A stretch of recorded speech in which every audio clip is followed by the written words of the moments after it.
اعوذ باللہ من الشیطان الرجیم، بسم اللہ الرحمن الرحیم۔ اللہم صلی علی محمد و آل محمد وعجل فرجہم۔ جہان علم سٹی آف نالج اکیڈمی سے آپ کی بیبی جان آپ سے مخاطب ہیں۔ السلام علیکم ورحمۃ اللہ وبرکاتہ۔ ہم آپ کو تربیت اولاد کے بارے میں کچھ نکات بتا رہے تھے، اور اپنی طرف سے نہیں، یہ جناب سرور کائنات محمد مصطفیٰ صلی اللہ علیہ وآلہ وسلم اور ان کی پاک و پاکیزہ آل نے اور ان کے اہل بیت نے ہمیں بتائے ہیں۔ اب ہم آپ کو یہ بتائیں گے کہ اگر والدین اپنی اولاد کی تربیت پر خاص طور پر توجہ دیں تو یقیناً بگاڑ کے بہت سارے دوسرے اسباب من جملہ وراثت، حرام لقمہ وغیرہ کا ازالہ کیا جا سکتا ہے۔ یعنی بعد میں اگر تربیت کی طرف خاص توجہ دیں تو جو وراثت میں چیزیں آ گئی ہیں وہ کم کی جا سکتی ہیں۔ گویا والدین اگر اپنے بچے کو شکم مادر میں حرام لقمے سے نہ بچا سکے ہوں اور انہیں وراثت میں برائیوں کے منتقل ہونے کا اندیشہ ہو، تو اب بھی اگر توجہ کریں تو اپنے بچے کی زندگی کا رخ سعادت مندی کی طرف موڑ سکتے ہیں۔ یعنی اب انہیں مناسب ماحول فراہم کرنا ہوگا، اب انہیں غلط دوستوں اور بد اخلاق ساتھیوں سے بچانا ہوگا، اب انہیں بے دین معلم اور استاد سے محفوظ رکھنا پڑے گا۔ جس طرح بھوک اور پیاس بچے کا پہلا احساس ہے، اسی طرح حقیقت جوئی اور کسی شے کو حاصل کرنا بھی اس کی حص شمار کی گئی ہے۔ والدین کو چاہیے کہ حقیقت جوئی کی حص کو غلط ماحول سے بچا کر صحیح رخ دیں۔ مذہب اور دین پرستی انسان کی فطرت کا حصہ ہے، لہٰذا والدین کو شروع ہی سے پیار و محبت کے انداز میں نماز، روزہ، قرآن اور دیگر عبادتوں کا شوق دلانا ہوگا، تاکہ وہ خود بخود اپنے آپ کو نماز اور دیگر عبادتوں کا عادی بنا لے۔ اب ہم آپ کو بتائیں گے تربیت اولاد کے 40 اخلاقی نکات۔ والدین کو یہ بات ذہن میں رکھنی چاہیے کہ بچے کی تربیت میں مذہب سب سے بڑا یاور و مددگار ہے، اور بچوں کی تربیت سے متعلق نکات اور باریکیاں اتنی زیادہ ہیں جن کی تفصیل کے لیے ضخیم کتاب کی ضرورت ہے۔ پھر بھی والدین کی توجہ کے لیے کچھ نکات پیش کیے جا رہے ہیں۔ امید ہے کہ والدین خصوصاً ماں ان نکات پر غور کریں اور انہیں اپنا شعار بنائیں۔ اولاد کی تربیت کے لیے 40 اخلاقی اور دینی نکات جو روایات سے اخذ کیے گئے ہیں وہ بتانا مقصود ہے آپ کو۔ اس میں پہلا یہ ہے کہ تحفہ دینا ہو تو پہلے بیٹی کو دیا جائے، اور دوسرا یہ ہے کہ بچوں سے بچوں کے انداز میں کھیلا جائے۔ تیسرا روایت ہے کہ اپنے بچوں کو ان کے رونے پر نہ مارو، کیونکہ ان کا رونا کبھی اللہ کی وحدانیت کی شہادت اور کبھی شہادت و گواہی رسول اکرم کے لیے ہے، اور کبھی ماں باپ کے لیے دعا ہے۔ چوتھا یہ کہ روایت میں اپنے بچوں کو بوسہ دو، ان کو پیار کرو، کیونکہ ان کو بوسہ دینا بہشت میں درجات کی بلندی کا سبب ہے۔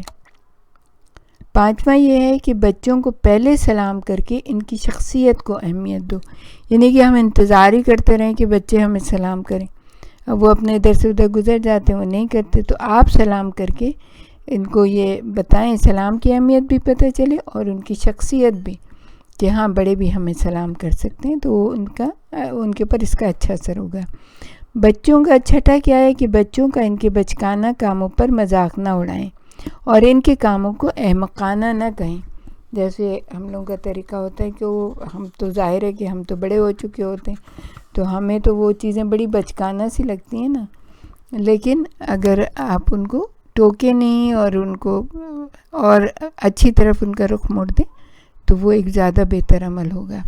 ساتواں یہ ہے کہ بچوں پر زیادہ روک ٹوک نہ کریں، یعنی ہر چیز میں بچوں کو روکے نہیں، ہر چیز میں بچوں کے اوپر ڈانٹ ڈپٹ نہیں ہونی چاہیے۔ پھر آٹھواں یہ ہے کہ بچوں کا احترام کرو، چاہے اپنے کاموں کو ترک کرنا پڑے، کہ مائیں اپنے کاموں میں لگی رہتی ہیں، بچے کہہ رہے ہوتے ہیں ہمارے ساتھ یہ کریں، ہمارے ساتھ یہ کھیلیں، ہمارے ساتھ بیٹھیں، تو وہ کوئی ان کو توجہ نہیں دی جاتی ہے۔ تو بچوں کا احترام کریں، اگر وہ آپ سے کچھ مانگ رہے ہیں یا کچھ کہہ رہے ہیں تو ان کا بات توجہ سے سنیں اور ان کا احترام کریں۔ پھر نواں کیا ہے کہ جو وعدہ کریں اس کو ضرور پورا کریں، کیونکہ بچہ یہ سمجھتا ہے کہ ہمارے ماں باپ جو ہیں بالکل صادق ہیں، اور جو انہوں نے ہم سے وعدہ کیا ہے وہ ضرور پورا کریں گے. بچے کے تصور میں بھی نہیں ہوتا کہ وہ وعدہ خلافی کریں گے. اس لیے شریعت ہمیں یہ بتاتی ہے کہ جو بھی چھوٹے سے چھوٹا وعدہ کریں اس کو ضرور پورا کریں تاکہ بچہ آپ کے اوپر ٹرسٹ کرے. پھر ہے کہ 10واں کیا ہے کہ بچوں کو عادت ڈالیں کہ اچانک بڑوں کے کمرے میں داخل نہ ہوں بلکہ اجازت لے کر آئیں. اور یہ تو قرآن نے کہا ہے کہ جب بچہ اس قابل ہو جائے، باشعور ہو جائے، تو پھر اس کو اجازت لے کے بڑوں کے کمرے میں داخل ہونا چاہیے. 11واں کیا ہے کہ جب بیٹی 6 سال کی ہو جائے تو اسے نامحرموں کی گود میں نہ بیٹھنے دیں. پھر 12واں کیا ہے کہ بچیوں کو نیم اور رجاں کپڑے پہنانے سے پرہیز کریں. بچیوں کو جیسے کہ سلیو لیس پہنا دیتے ہیں یا اونچی یا ان کو نیکر پہنا دیتے ہیں، اس طرح کی چیزیں، تو اس کو شریعت نے منع کیا ہے کہ بچیوں کو نیم اور رجاں لباس نہیں پہنانے چاہیے، اس لیے کہ ہر ایک کی نظر پڑتی ہے. پھر 13واں کیا ہے کہ بچوں کو نماز کی طرف رغبت دلائیں اور زبردستی نہ کریں، لیکن انہیں پیار سے اپنے پاس کھڑا کریں. جب آپ نماز پڑھنے کے لیے کھڑے ہوں تو اپنے پاس کھڑا کر لیں ان کو. بچہ جیسے بھی نماز پڑھے ٹھیک ہے، کوئی مسئلہ نہیں ہے، لیکن ان میں آہستہ آہستہ رغبت پیدا ہوگی کہ اور وہ یہ سمجھیں گے کہ نماز تو پڑھنی ہی ہوتی ہے، تو اس وجہ سے پھر وہ نماز کی طرف آ جائیں گے. پھر 14واں کیا ہے کہ بچوں کو ڈھیٹ نہ بنائیں. اتنی ڈانٹ پھٹکار اتنی وہ ہوتی ہے کہ وہ ڈھیٹ ہو جاتے ہیں. پھر آپ انہیں کچھ کہتے ہیں وہ ان کی سمجھ میں نہیں آتا، اور سمجھ میں بھی آتا تو وہ ڈھیٹ بن کے بیٹھے رہتے ہیں اور کوئی توجہ نہیں دیتے. پھر 15 جو ہے وہ بہت ہی امپورٹنٹ چیز ہے، اور وہ یہ ہے کہ دوسروں کے سامنے بچوں کی بے عزتی اور ڈانٹ پھٹکار نہ کریں. اس لیے کہ بچہ بہت اپنے اندر شرمندگی محسوس کرتا ہے. اگر بچے کے سامنے اس کے بارے میں باتیں کی جائیں یا اس کے دوسروں کے سامنے اس کو ڈانٹا جائے، بچہ بہت ہی شرمندگی محسوس کرتا ہے.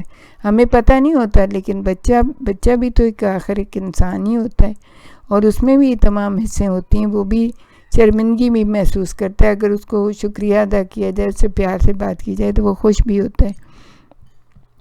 تو کبھی بھی دوسروں کے سامنے اپنے بچوں کی بے عزتی نہ کیجیے.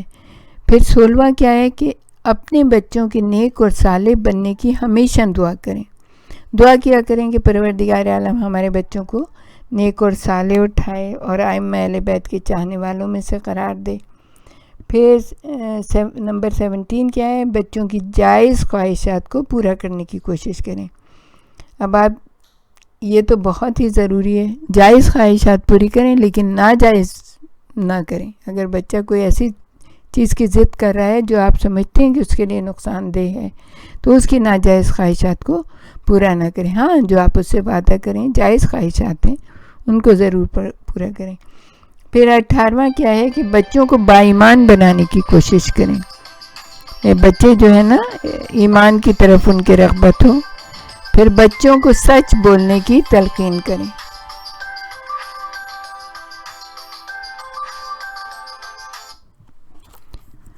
پھر کیا ہے کہ بچوں کو سچ بولنے کی تلقین کریں. یعنی بچے کو پتہ نہیں ہوتا کہ یہ بات جھوٹ میں کیونکہ چھوٹے بچے جھوٹ نہیں بولتے ہیں. ان کو تو اگر آپ کہہ بھی دیں گے کہ وہ کہہ دو کہ ابا گھر میں نہیں ہے، تو وہ جا کے یہی کہہ دیں گے. کوئی آیا ہے باہر، کہیں گے ابا کہہ رہے ہیں کہ وہ گھر پہ نہیں ہے. ان کو پتہ ہی نہیں ہوتا جھوٹ سچ کا. لیکن اگر آپ ان کو یہ خیال دلائیں گے کہ تم جھوٹ بول رہے ہو، تو پھر ان کو پتہ چلے گا یہ جھوٹ سچ کیا ہے. پھر وہ چیٹ کرنے کی کوشش کریں گے، وہ جھوٹ بولیں گے ان کو اپنے آپ کو اگر بچانا ہوگا تو. پھر 20واں پوائنٹ کیا ہے کہ ڈرا کر تربیت نہ کریں، کیونکہ ڈرانے دھمکانے سے بچے نفسیاتی مشکلات کا شکار ہو جاتے ہیں. یہ بچے جو ہوتے ہیں نا، اگر آپ ان کو جیسے کہتے ہیں نا کہ وہ بلی آ رہی ہے اور وہ کتا آ جائے گا اور یہ ہو جائے گا وہ ہو جائے گا، یہ دیکھو ہوا آ رہا ہے، فلانا بھوت آ رہا ہے، جن آ رہا ہے. پہلے تو بہت ہی زیادہ کرتے ہیں، ابھی بھی مائیں کرتی ہیں. تو یہ چیزیں جو ہے نا بچوں کی نفسیاتی اس کے اوپر اثر ڈالتی ہیں، اور بچے جو ہے نا بیمار ذہن کے مالک ہو جاتے ہیں. تو ہرگز ان کو ڈرانے کی کوشش نہ کریں. ویسے ہی ان کا دھیان جو ہے نا دوسری طرف بٹا دیں، تاکہ وہ جو ہے آپ جو چاہتے ہیں وہ اس طرح سے کر لیں. تو ہمارے ساتھ ہی رہیے گا، ہم آپ کو اس کے بارے میں اور بھی بہت کچھ بتانا چاہیں گے. آخر دعوانا ان الحمد للہ رب العالمین.